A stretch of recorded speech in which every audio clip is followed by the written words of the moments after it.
Janelle Howard of Rutland is this year's Miss Royal America. As the pageant winner, Howard will use her crown to educate others on Lyme disease and the importance of children staying active. I really am passionate about inspiring some of the younger kids to get out there and volunteer and have fun doing it. I have a little brother who's 13 and he likes to sit and play on the video games, so for me that's one of the biggest pushes to get the younger generation out and about. Don't let the blonde hair fool you. Howard has the brains to back up the pretty face. As a volunteer, Howard travels to schools and talks with kids about the importance of putting down the video games and going outdoors. As an active young lady, Howard is passionate about getting kids moving and showing them they don't need expensive toys to have a good time outside.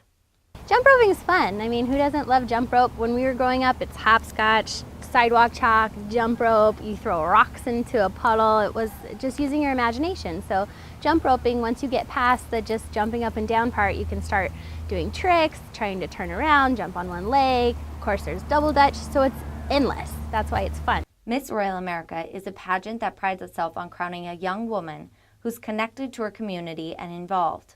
Other than teaching kids about staying active, Howard is also using her crown to provide accurate information about Lyme disease. She was diagnosed with Lyme after an afternoon with friends rolling around in the grass at Chittenden Dam. Howard doesn't remember a tick on her, but a few days after her afternoon in sunshine, a bullseye rash appeared on her right arm. It took about 3 weeks of that being there before I was really seriously ill. I never had the flu-like symptoms that you hear a lot of people talk about, but it was more of a very intense headache that just never went away. I was exhausted constantly, and eventually my mother saw it and was like, "Oh my God, that's what's called a bullseye rash, and you have to go to a doctor." And if it wasn't for her, I probably wouldn't have gone, because I just figured I needed to suck it up and keep going to work, and thank God I went. Howard says there's a lot of misinformation circulating about Lyme disease and hopes to use her knowledge to educate others.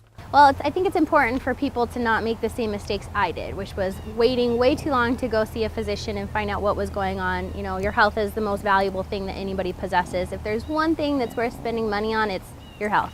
And two, it's easy to prevent. Wear bug spray. If you don't want to wear bug spray, make sure you're wearing tall socks. Pay attention to what's crawling on you. You know, don't just hit it off. Take a look quickly before you hit it off so you have an idea. Should something arise later on, you have an idea of what you can tell the doctor might be going on. Just be proactive. Before entering the pageant world, Howard got her hands dirty in Phoenix, rebuilding race cars for an underground racing series, which eventually led her to get behind the wheel as a sponsored driver. While racing was fun, Howard says her heart always wanted to be back in the Green Mountains. I miss it, but Vermont is home. Vermont's always been home. This is where my heart is. My family's here. It's what's important, is being here.